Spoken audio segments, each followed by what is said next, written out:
we've been doing this Meet the Leaders series with y'all for, I don't know, the last like month and a half. We have so many amazing people on these Zooms and on our teams that I want you guys to know that there's amazing people in this business. We have some of the most amazing people on our team.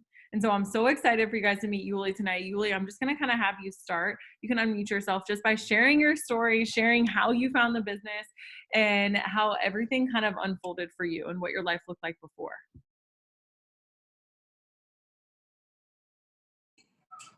Hello. Hi. So, I don't know. Honestly, like when I first started, I was 19 going on 20. I was living in like a really small town. It wasn't like really like the best area.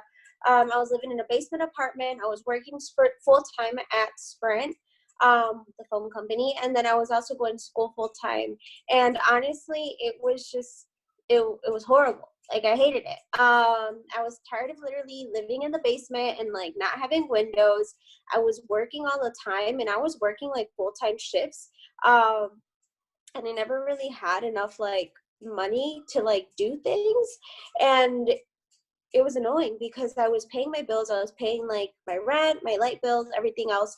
And then I would still get left with like 10 to 20 bucks on my bank account after bills were paid. And I was just like, this can't be life. Like I knew that even if I could have just waited with Sprint and like 2 years later and hope I got a raise, but like that wasn't gonna do it. Like even with $1, $2 raise, like that wasn't gonna even be enough for me to like do more than just have $20 in my bank account.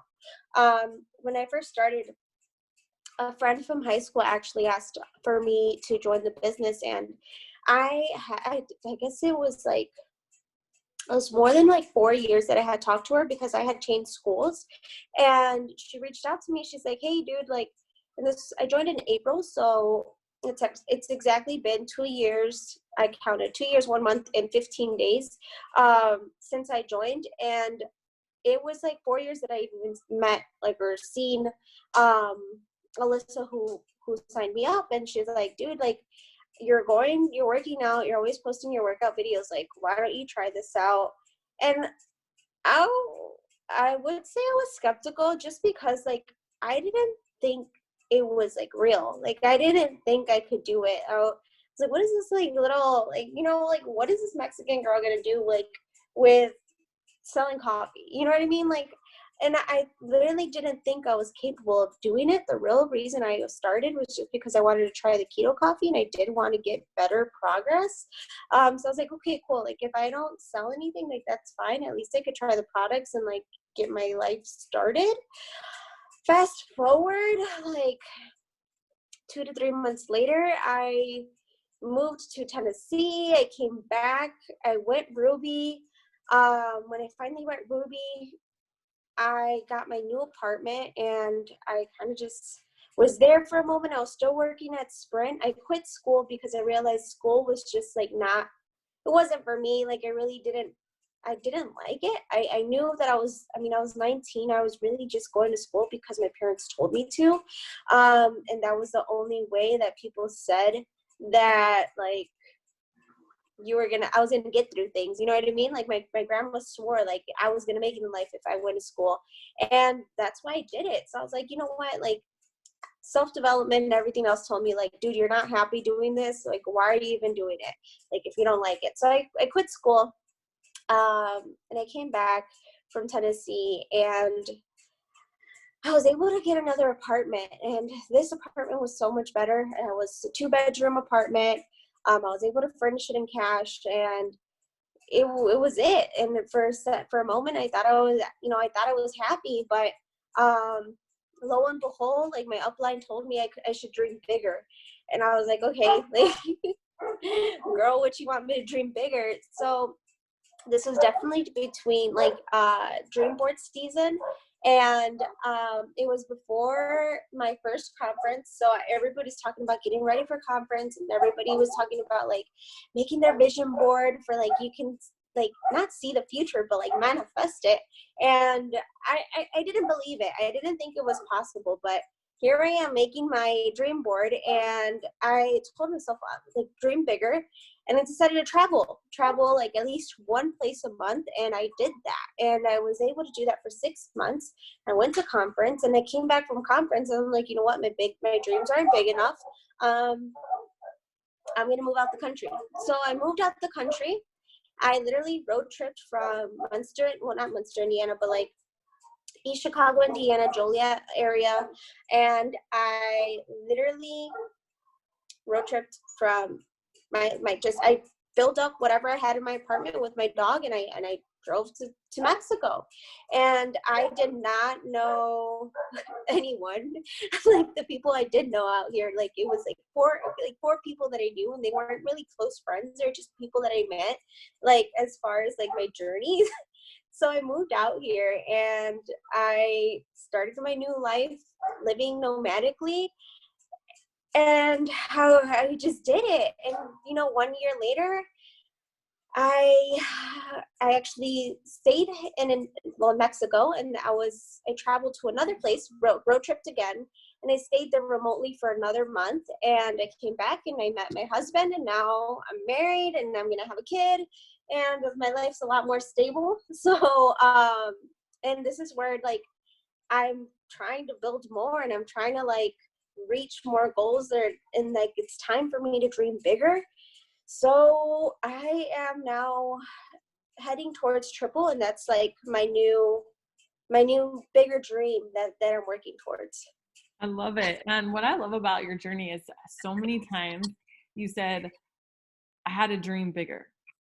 And like you did. And then your next part of your story was, then I had to dream bigger. And then your next part of your story was like, and then I had to dream bigger. And then now your story is, and now I'm dreaming bigger, right? Because like every single point you dream bigger, and then it happened, and then you dreamed bigger, and then it happened, and you just kept dreaming bigger. And I think that, like, in theory, it sounds really good when we say dream big, right? Like, shoot for the stars, blah, blah, blah. And it's like, okay, but we can't just say that and not do it, right? What we have to do is we actually have to put some work behind it. So when you started dreaming bigger, what did that process look like for you? Because I think a lot of people are like, yeah, I want to dream bigger, but like, I just have no freaking clue how to even start doing that. Like, where did you start? Well, I started by being uncomfortable.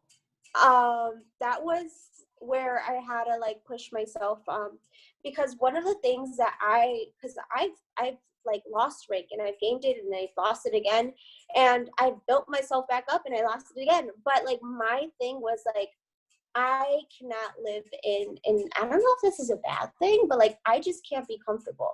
Like, I can't, when I feel myself like getting comfortable, it's like, oh no, like, this is not working for me. Like, I like, my personality just switches. Like, I lose my fire, which we were just talking about earlier, like, and that's dangerous for me. So I guess, like, what I do is I get uncomfortable, and I start thinking about, like, my dad's always telling me, like, if your dreams aren't big, like, if they don't scare you, like, you're not doing the right thing. And I kind of just, I want to say I live by that. Obviously, like, staying consistent, um, making a schedule, a morning routine, self-development is honestly like my go-to. Like, I've literally self-development. If it's not someone yelling in my ear, like, it's like Jesus praising on me, like, trying to get some more levels. I love that. And I think that, like, part of it is that we just have to recognize that what is coming is so much greater than what's been. And I want to tell everybody here that is, like, whatever you're going through right now, like, the best is yet to come. Like, you haven't hit it, you haven't arrived. And I think that we have to stop saying that, like, oh, this is where I'm supposed to be. This is good. I'm chilling. And it's like, you can be grateful for where you are, but you can also be wanting more, because that's what God wants for us. Because if you're dreaming small dreams, you believe in a small God. That's it. And that's the thing. Like, we're always, and I feel like that was something that would kind of stop me, or not stop me, but like, every time I kept on dreaming bigger, I had bigger problems. I think at one point when I was like living remotely, like, I literally didn't I was doing all the things, and then I was like, I I literally was thinking about staying in that remote place, and I'm like, no, this is not where this is not where I'm supposed to be at. I have to. This was not what I wanted. You know, this is not what I wrote on my dream board, and I kept on thinking like, what was more? You know what I mean? Like the more I kept on thinking like, what is more? Like my problems back then don't even come close to what matters that now. You know what I mean? Like what I thought like what's Yep. gonna happen right now. Yep. And it goes back to like, you know, in Secrets of the Millionaire Mind, he talks about what type of level of person are you and like then the level of your problems.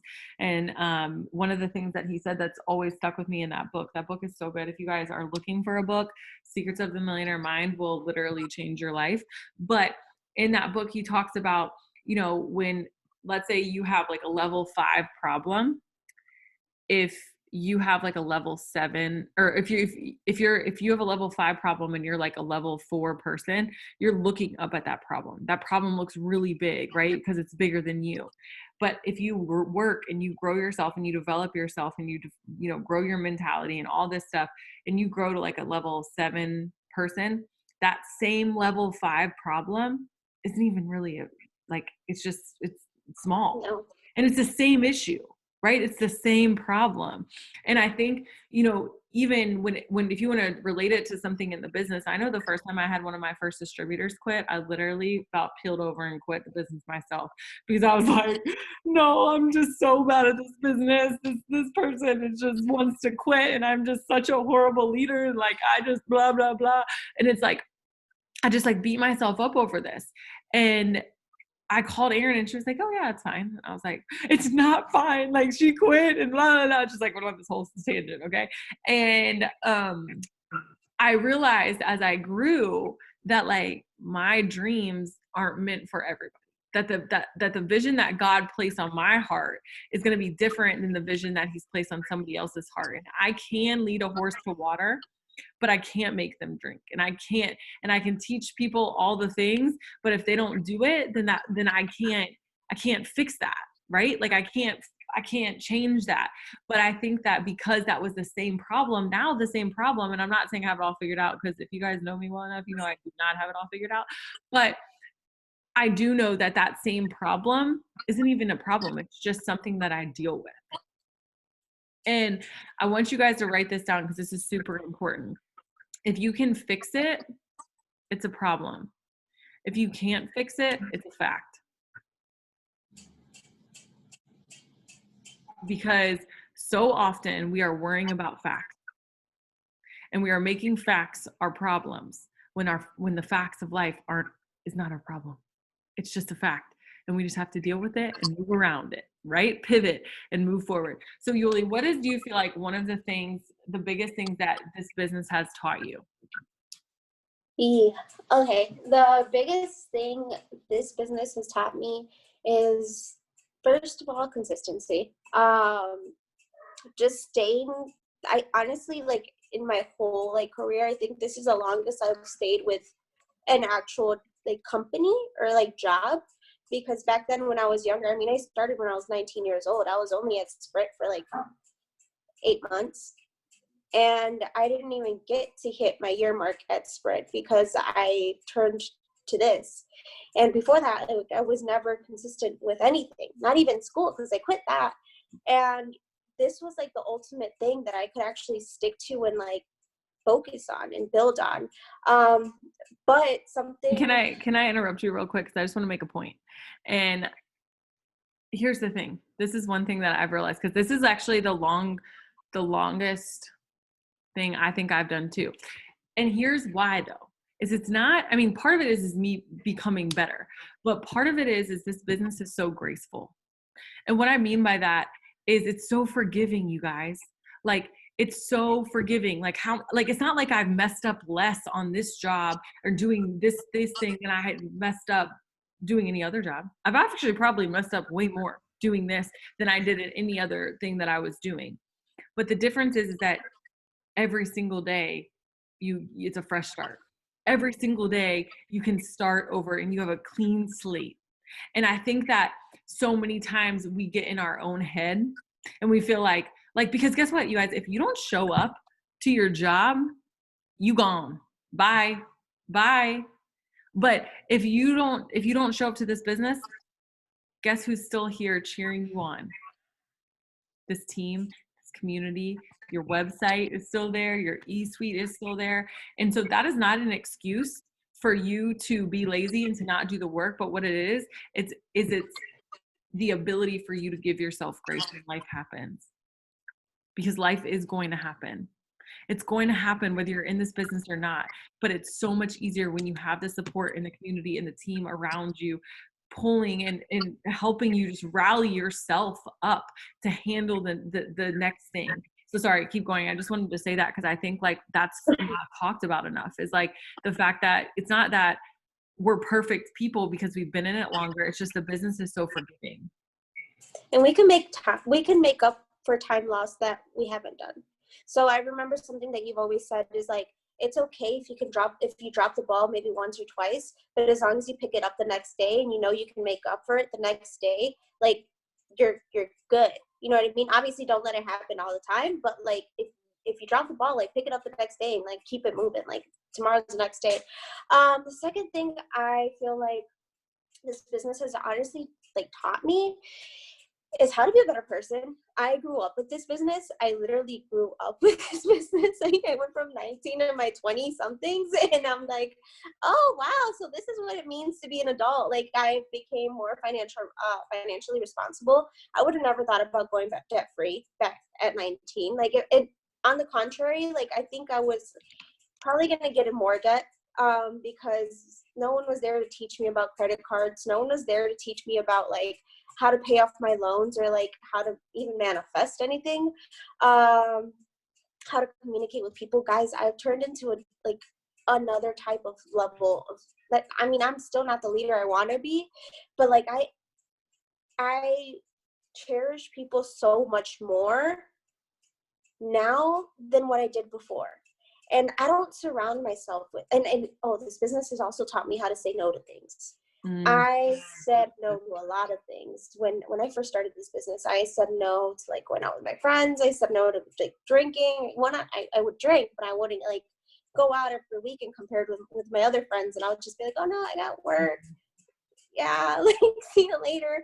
But I think that's something that I really had to like, it took me long to learn. It took me about a year to learn that, to say no to not everything, but like what wasn't important, what wasn't benefiting me. And I was able to tell the difference, what mattered and what didn't matter. Yeah. I learned how to draw that line. Yeah. I heard somebody say the other day to me, and I say this all the time because it's like it was so profound. They said, if you have more than 3 priorities, you have no priorities. And I was like, what? No, that's not true. Cause like my immediate gut punch reaction is like, well, no, that's not true because I feel like I have 4 million priorities, right? Like, because I'm the type of person that like, if I'm going to do something, I'm just like all in. But then I realized like, there's a difference between things that were urgent and things that were actually the priority and what is taking priority in your life, you know? And for me, that was the game changer. And I think that it's so amazing that like you are, so wise at such a young age. Like Kelsey wrote, like, I know the age most are acquiring debt. Like I wish that I would have like known more about it back then, like just the education and the things that are taught, you know, in this business, not even from a business standpoint, but from a debt standpoint, from a financial standpoint, from a tithing standpoint, from a spiritual standpoint, right? There's so many things. So talk about what does like your day kind of look like for you, like when you work the business, do you have like a schedule or are you more kind of like free flowing? I do, well, it depends because my husband's he's a nurse right now. So there's some days that he works like the 24 hours like in a day, and I just see him for 2 hours like between breaks of 2 jobs. And there's some days that he just works from like 7, well, I wake up at 6:30 to make him lunch. So from 7 to 4. But mostly I do everything in the morning. Even though for you guys it's later because I am in like Cali time, so y'all probably think I'm lazy and I wake up late, but no. but I wake up around 6:30. I make my husband lunch from 6:30 to like 7. I end up sitting down. I'm not on my phone when I'm eating. That's something that I don't like doing. I feel like it's like my time to like, I listen to my self-development, and Mondays, I don't listen to church on Sundays unless I'm with y'all. If I skip it, I'll do church on Mondays because that's like my beginning of like my heavy set, like, holy crap, I'm not going to see my man for a whole week, you know? That's like my push through. So first thing, self-development. Then I come upstairs and I sit in my office and I don't leave my chair till I at least get my 12, like my list done, our daily task list. And that is the last thing I always get done is my host to post. I have been getting out my host to post at least, I've been getting out 10. The days I don't get 10, I double up and I do 20. And I go back and I fill out I pick up my ball from the last day, basically. I talk to my team. I reach out to my team at least once a day. And that's on a personal message or on my group chat.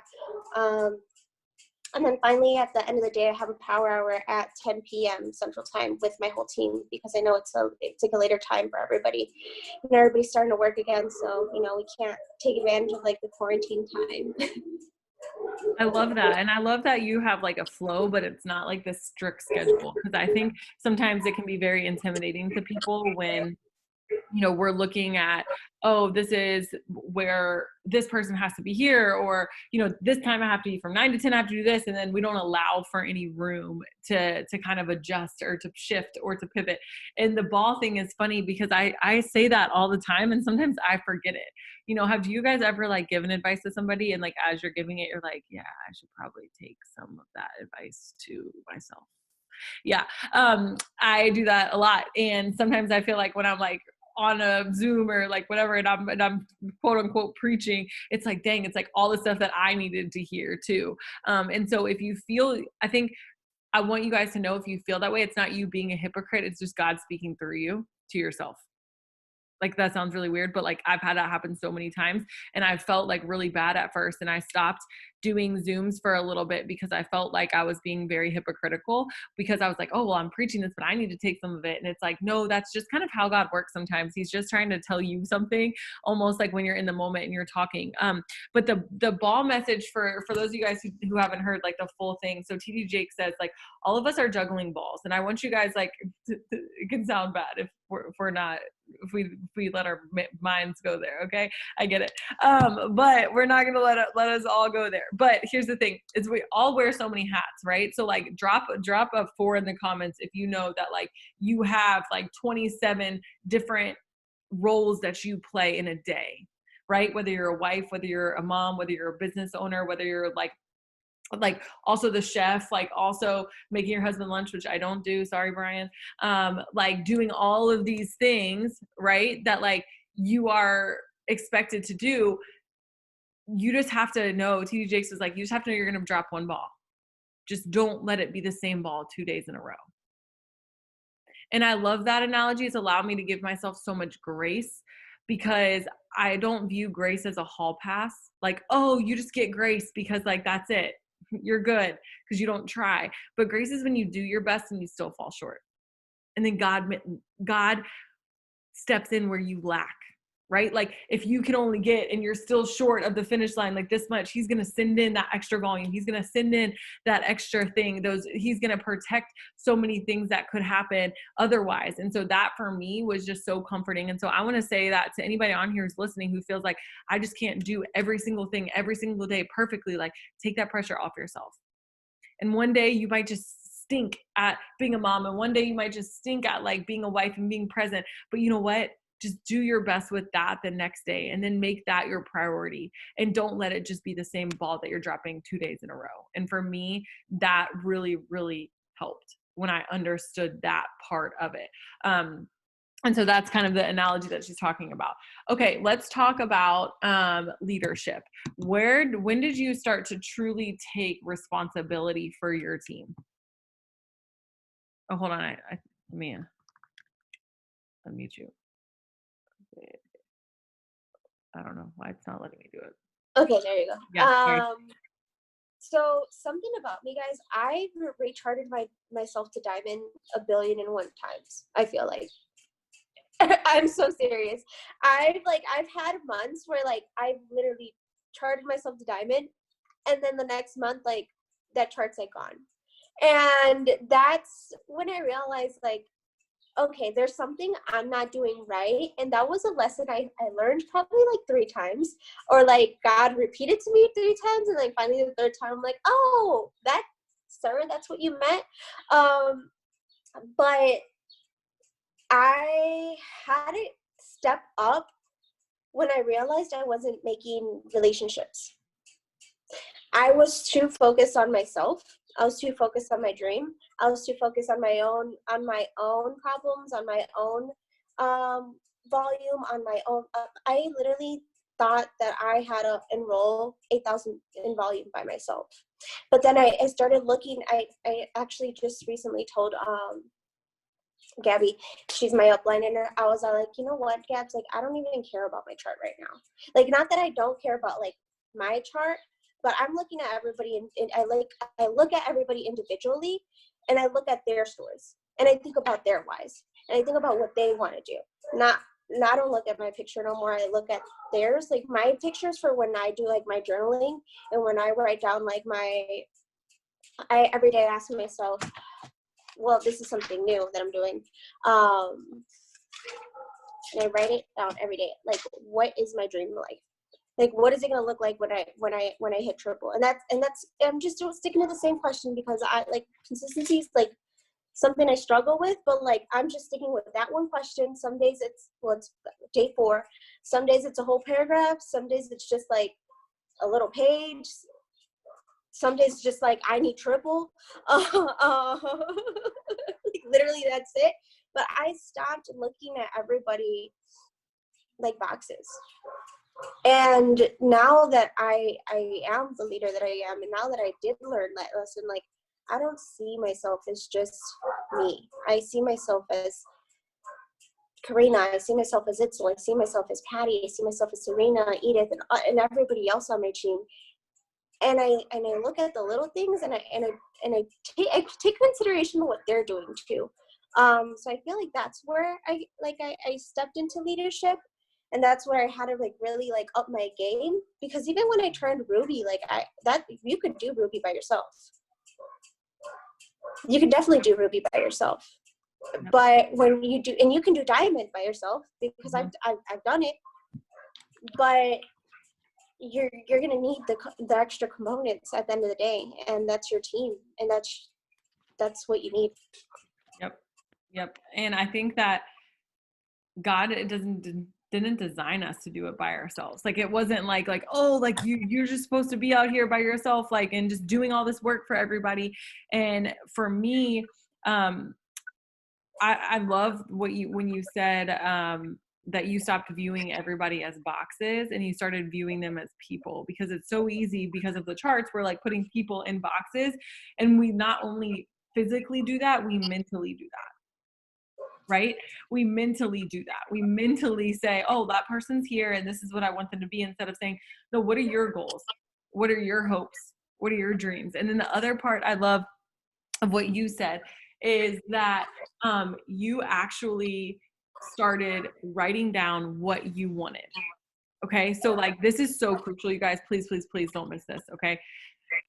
Taylor told me this, like, I don't know, probably like 2 weeks ago, and it feels like it was like 10 months ago, but I'm going to jack it from Taylor because it's just like so good, is that your brain thinks in pictures.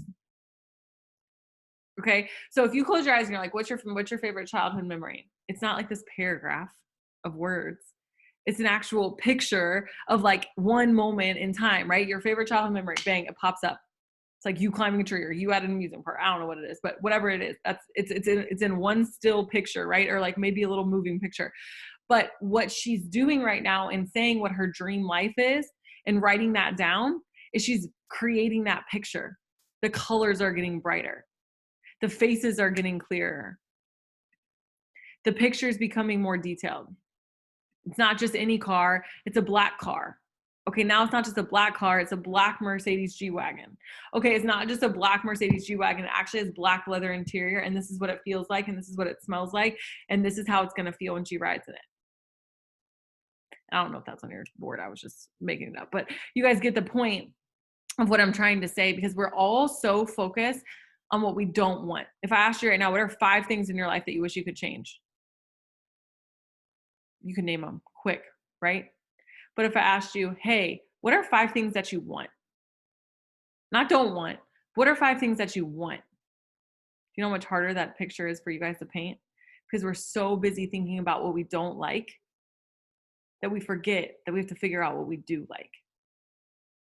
And so that's what I want you guys to start picturing. Is not, our brain doesn't understand the no's. Like, what's the first thing when I say, hey, no carbs? What's your brain think? Carbs, carbs, carbs, carbs, carbs, carbs, carbs. Try saying, hey, I'm just not going to drink for 2 weeks. All of a sudden, margaritas just start popping up everywhere. And you're like, wait, I didn't see these margaritas here before. I didn't see these Bud Lights here. I didn't see this here, right? Because our brain doesn't understand that part, right? It doesn't understand that part. So it just goes whatever. So if you're saying, oh, I don't want to lose rank, what happens? You lose rank. I don't want to miss this promotion. What happens? You miss the promotion. Instead of saying, I want this. This is what I want. This is what I want it to look like. This is what I want it to sound like. This is what I want it to taste like. This is what I want it to feel like. And then you get clear exactly what she's doing. You get crystal clear. Have you pictured yourself up on the white couch? Have you pictured yourself speaking in front of everybody at conference? Have you pictured yourself speaking on a Zoom like this? Because if your picture is clear enough, it will happen. That's just how your brain works. It makes those pictures happen. It creates those for you, but you just have to get clear. So I love that. I love that. Sorry, I didn't mean like go off on this huge tangent, but okay. So one of the last questions I have is, what are, for somebody who is in this, who's been in this business, and they kind of feel stuck. They kind of feel like, I don't know, I'm just not getting results. Like, I feel like I'm doing the work, but like, I just feel like I'm just kind of in this middle ground. What is like your best piece of advice? That's actually something I thought I was going through, but it's not, because I refuse to let it happen. Well, honestly, my advice, if you have a team, love on them. If you don't have a team, love on your loyal customers. Send them a good vibe. Check up on them. Ask them if they even like the product. If they don't, ask them if you can get them something else. If they don't like the coffee, get them the wraps. That's even more in volume. And I feel like that's something that I've been doing, that just because if you can't control that one thing, at least turn it into something you can control. That I feel like that answers the question. Another thing that I would say is do more work. Mm-hmm. Do one more. Yeah. Yeah. No, Like, I love that. it's simple as that. I think, like, there's really not much to say besides do the work. If you feel like something's not working, then switch it up and do more of it. Yeah. And I think there's a big difference too between working your business and building your business. And for me, and you know, somebody asked, what if a person doesn't like the product? If somebody doesn't like the product, this is gonna sound okay. I have like 2 answers. You want like politically correct answer, and then like my mental answer that I actually tell myself. I'll give you both. Okay. So if the politically correct answer is somebody doesn't like the product, make sure they know exactly how to use it. Make sure you've given them all the tips for exactly what their instructions should be, and that you've set the expectation for what the product should do. So like the cleanse is actually not a weight loss product. A lot of people think they like have to lose weight on the cleanse, but I don't remember, somebody sent me a picture, a result picture of somebody who lost like freaking only 2 pounds, but they lost 6 inches just from the bloatedness that happened from that. And so like, here's the thing is, you have to make sure that you're just double checking and going back that way. Now, mentally, this is what I know, that the products work because I've used the products. I've used every single product. Okay. And for me, if people are like, this doesn't work, it's kind of like if somebody told me the sky was purple. like, I just don't believe you. Like that's just not it. Like, and it's not that I'm not saying it has to be for everybody, but I know that there's something they can find. So if somebody doesn't like the taste, there's a way you can mix it in to something else to find a different taste. Right. And if somebody wants something that's plain, then it says it on the thing when they look at it. And so they know that it has like this tropical crush flavor, because that's what it says on the thing. But I also know that they're not going to get the same collagen anywhere else, quality wise, because we have 5 different types of collagen. Because I know all of that stuff, I talk with such confidence rather than almost believing another person's like story that they're telling me. Does that make sense? Like, you guys have to know what the truth is about our products. You have to know what the truth is about our company. You have to stand firm on that. You have to know the sky is blue, essentially, right? So that when other people are trying to tell you that the sky is purple, you don't believe them. Because it's so easy to fall into the trap of like, oh yeah, it just like doesn't, I don't know if I like that either. Oh yeah, no, I get it, right? Because it's so easy. And like, I'm not saying you shouldn't be empathetic. You should definitely be empathetic, but don't take their objections and start making them your objections. Does that make sense? Hopefully.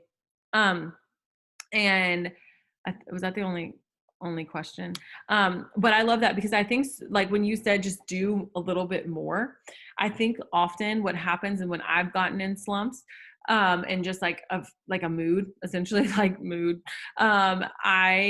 the first thing I do is do exactly what she said, is I get into gratitude. So I just start loving on people, because it just makes me feel so much more full.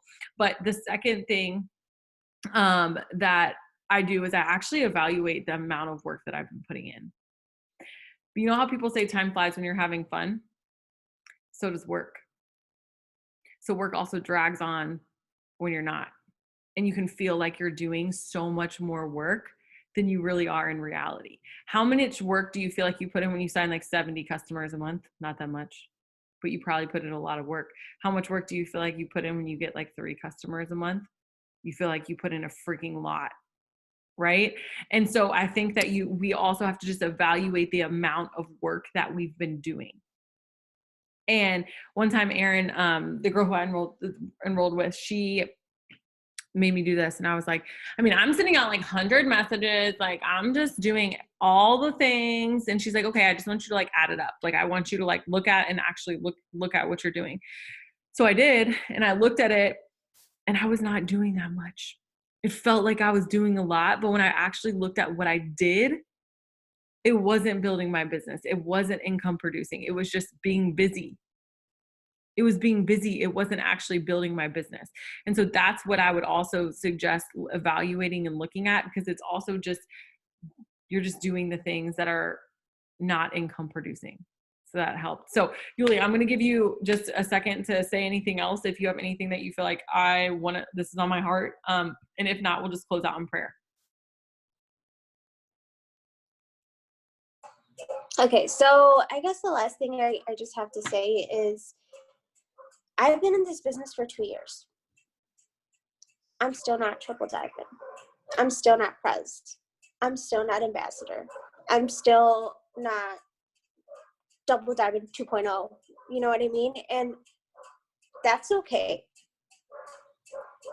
It's okay to not be diamond in 3 months. It's okay to not hit ruby in your first month.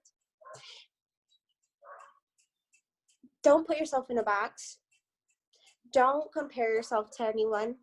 Your journey is going to be your journey just because that's the way God wants you to learn it.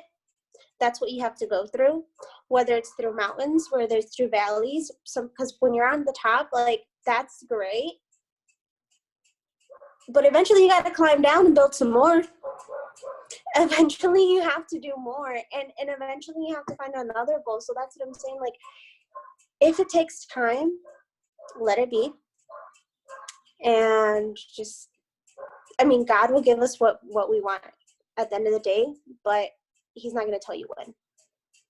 It's so good. It's so good. I don't even need to say anything else. I'm just going to close this out in prayer. Thank you so much, Yulie, for hopping on. I appreciate you so much. Dear Lord, we just come to you tonight and we're just so grateful for just the community that you've built here. We just appreciate you using Yulie tonight and speaking through her, Lord. I'm so proud of the growth that she's had and just the way that she's developed, and the leader that she's really stepped into being. And so I'm so excited for what you're going to do in her life, and just continue to bless her abundantly. Lord, I just ask that every single person that's under the sound of my voice, that they know that right now that their steps have already been ordered. That our job is not to figure out what our goals are, what our dreams are, what our hopes are, how all that's going to happen. It's just to trust. It's just to show up every single day as the best version of ourselves and to get better, to grow, to learn, and to be who you've created us to be. And it's not going to happen overnight. It's not going to happen in 3 days. It's not going to happen in 3 months or even 3 years, but just to trust the process, and that showing up every day sometimes is just enough, and that you'll provide where we lack. And so, Lord, we are offering our best to you, but we're also offering our business to you. We want you to be the CEO of our business. We want you to take over. We want you to be the light. And right now, if we feel stressed or anxious or worried about a certain promotion, that we give that to you, and that we just do the best, that we show up, that we work harder, and that you have strength inside of us that you've already put in there that is more than enough to carry us through the finish line. We thank you, Lord, for all the blessings that you've given us. We thank you for just where you've brought us from, Lord. Thank you for that. But we're so excited for what you're going to do. We love you so much. In your name we pray. Amen. I love you guys. Thank you, Yulie. I'm so proud of you. Have a good night. Let's kill the rest of the month.